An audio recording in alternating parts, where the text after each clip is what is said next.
соглашение, да, к договору по ценам. Это очень замедляло процесс работы, но это там связано как-то, не знаю, с вашим... Договор поставки, вы говорите? Ну вот договор поставки заключен на наших бланках, на вестовских, так? С вашей стороны был написан протокол разногласий, мы его подписали. Так? Да, это юридическая сторона, да. Да, это юридическая сторона, ну, как я не знаю, с вашей стороны, в общем, каждый раз договор оформлялось доп. Соглашение, где оформлялись цены, по которым вы отгружали товар в Весту. Так как этот процесс затягивался надолго, то отгрузка происходила примерно в конце месяца, один раз в месяц, в каждую торговую точку нашу. Правильно ли я вас понял, что процесс оперативного изменения цен накладывал свой отпечаток на оперативность продаж и на оперативность поставок? Да, потом этот процесс кардинально изменился, значит, вы стали делать протоколы, и, то есть, возможность поставки была прям в любой, там, да, день месяца, пожалуйста. Так. Мы с Виталием обговорили тот момент, он хотел, как бы, увеличить, расширить ассортимент товаров, которые представляют... Виталий так кто, торговый представитель?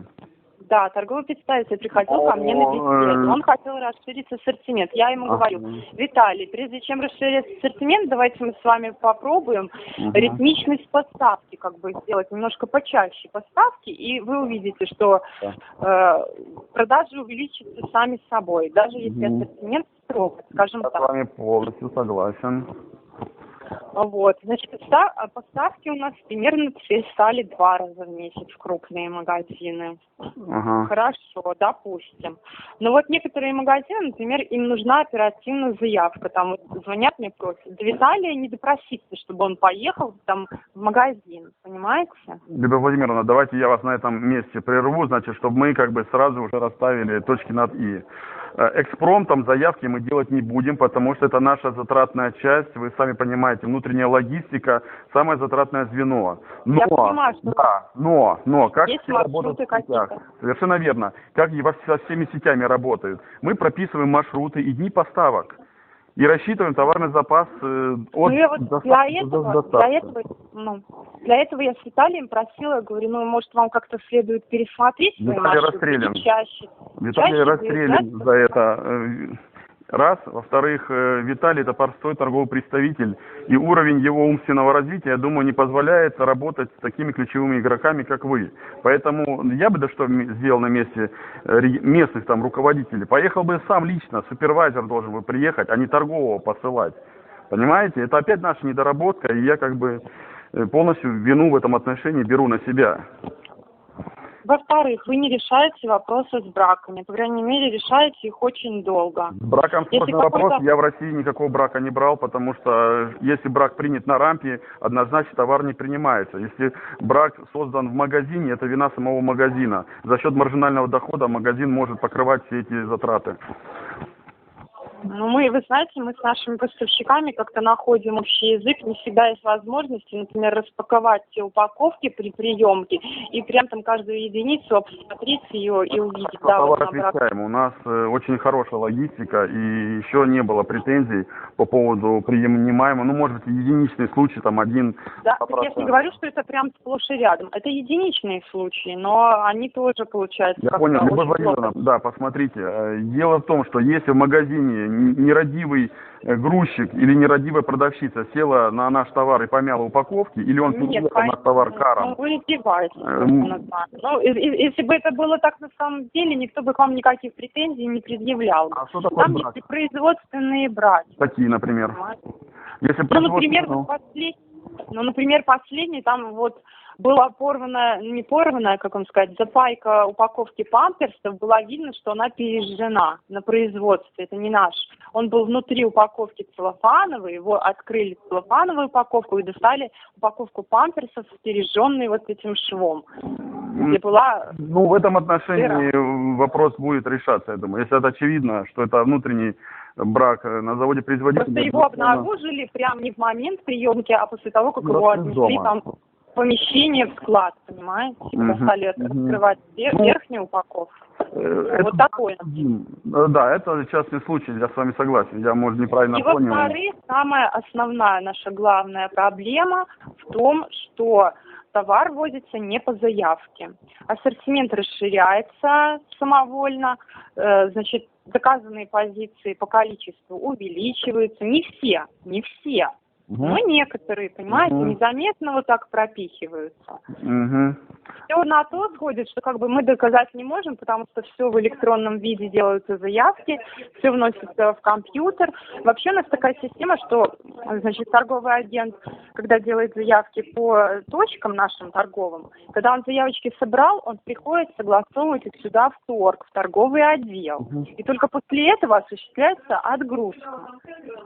Здесь этого не делается. Сколько магазинов у вас? У нас вообще, Да. вам интересна наша сеть, 51 магазин, но вы работаете с меньшим количеством. Ну, я хочу работать со всеми магазинами.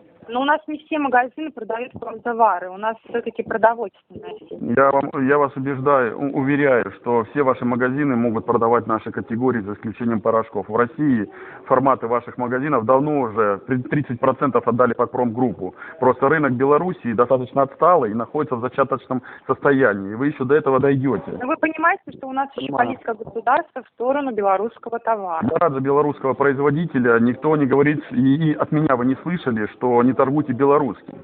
Торгуйте, пожалуйста, белорусским, но вы можете поставить белорусское, допустим, средство для мытья посуды и рядом поставить ферри.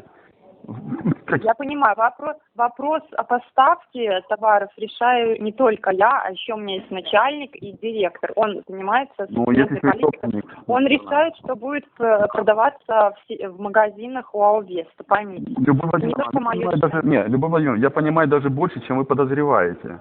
Понимаете, в этом рынке уже много-много лет, особенно с ключевыми игроками и сетевыми образованиями. Поэтому я это все отлично понимаю, что если я не решу вопрос с вами, я дойду до собственника.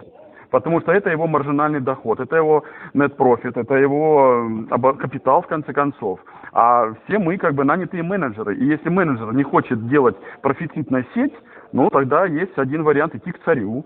И будем разговаривать с царем, потому что царь всегда заинтересован в прибыли. И если магазин сможет средний чек поднять на квадратный метр, ну, соответственно, тогда честь и хвала категорийному менеджеру и всем сотрудникам сети. И поставщикам, конечно. Вот. Поэтому логично относиться к полкам, что мы не продаем промку, потому что мы продаем здесь продукты. Ну, это оно уйдет все равно. Это как бы временный только посыл, потому что рынок развивается в ту сторону, в которую надо. Ну, пожалуйста, вы можете, когда приедете, я поэтому в октябре, конечно, а все вот эти вывески, которые вы мне осветили, они будут вправлены. Поймите, что это жалоба, я понимаю, что какой-то один товаровед жаловался, я подумала, что, может быть, это какое-то предвзятое отношение. Вот по заявкам, то, что товар везется не по заявкам, как минимум уже 4 товароведа мне об этом сказали. Я понял, товар может идти не по заявкам, если, к примеру, на заводе производителя нет этого SKU. Но впихивать туда то, что с вами не оговорено, я считаю, что тоже некрасиво и неправильно. Поэтому это тоже наша вина, мы будем ее исправлять. Да, совершенно верно. Вот, видите, как все хорошо. Поэтому, Любовь Владимировна, я вас призываю к терпению, и себя в том числе, потому что как бы мы вскрыли проблему, да, мы будем просто над этим работать. Ну, замечательно. Ну, все тогда, спасибо вам огромное. Не сердитесь, все, до свидания. До свидания.